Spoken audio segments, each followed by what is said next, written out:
Perhaps, Marty, I could ask you, could you tell us what IoT is? Could you give us a definition?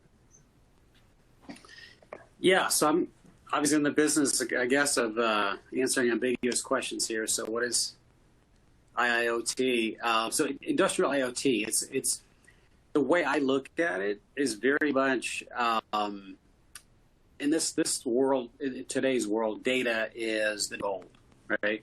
And I think it's all about liberating that data and doing something with it. Because I think we've all been, we've all aggregated, solicited data across any process operation, in this case, from an industrial standpoint. But the key is really, what will you do with this data? So liberating it, right?